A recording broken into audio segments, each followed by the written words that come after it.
બનાસકાંઠા વિજયોત્સવમાં ભાજપ પ્રદેશ અધ્યક્ષનું મોટું નિવેદન। જગદીશ વિશ્વકર્માએ જીતેલા ઉમેદવારોને કરી ટકોર। જગદીશ વિશ્વકર્માએ કહ્યું કે જ્યાં ઓછી બેઠક મળી હોય તે વિસ્તારમાં સૌથી પહેલા વિકાસ કામો કરજો। જે હાર્યા છે તે વિસ્તારમાં સૌથી પહેલા ગ્રાન્ટ ફાળવવા જગદીશ વિશ્વકર્માએ તમામ ધારાસભ્યોને પણ કરી અપીલ। પાલનપુર નજીક ચરોતર કમલમ ખાતે યોજાયું ઉમેદવારોનું વિજયોત્સવ કાર્યક્રમ। જે જગ્યાએ જીત્યા છીએ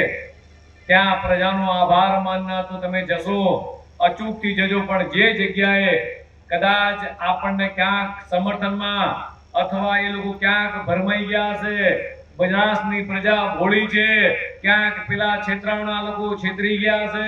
ક્યાંક જ્ઞાતિવાદના ભાગલા પડાયા છે। હું બનાસની બેન છું, પારથી અમદાવાદમાં છું, વડગામનો દીકરો છું, આવી રીતે છેતરી ગયા છે, પણ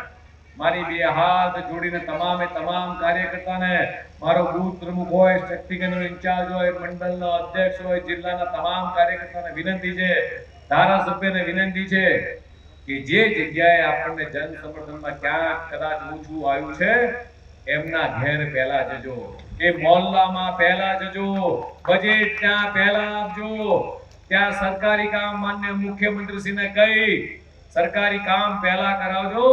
કોઈ મતભેદ રાખતા નહીં, મતભેદ ભલે લોકો રાખતા, વહાલા દલવન નીતિ ભલે લોકો રાખતા, રાખવા દેજો। તમે કોઈ આ તમામે તમામ પ્રજા આપણી છે, આ 6.5 કરોડ ગુજરાતી દેશના યશસ્વી પ્રધાનમંત્રી માનનીય મોદી સાહેબને અતૂટ પ્રેમ કરે છે, ત્યારે ગુજરાતના મુખ્યમંત્રીએ પણ કીધું છે આખા રાજ્યની અંદર જ્યારે આપણને ખૂબ સ્પષ્ટ જંગી બહુમતી મળી છે, જન સમર્થન મળ્યું, ત્યારે આ ચૂંટાયેલા લોકોને ફરીથી ટકોર સાથે કહું છું કે પહેલા જે જગ્યાએ કદાચ જન સમર્થનમાં કદાચ ક્યાંક કોઈ ભોળવાઈ ગયું છે ત્યાં પહેલા જજો। ધવલભાઈ, પ્રભારીશ્રી, પ્રમુખશ્રી, આ બધા જ લોકોનો ત્યાં જઈ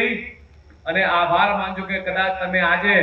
અમને ઓળખવામાં કદાચ ક્યાંક ભૂલ કરી, કદાચ કોઈ બીજા ઉમેદવારને ભલે તમે જીતાડીને લાયા, અમે તમારી જોડે છીએ, ગુજરાતના મુખ્યમંત્રી તમારી જોડે છે, દેશના પ્રધાનમંત્રી તમારી જોડે છે, જેટલી પણ સરકારી યોજના હોય,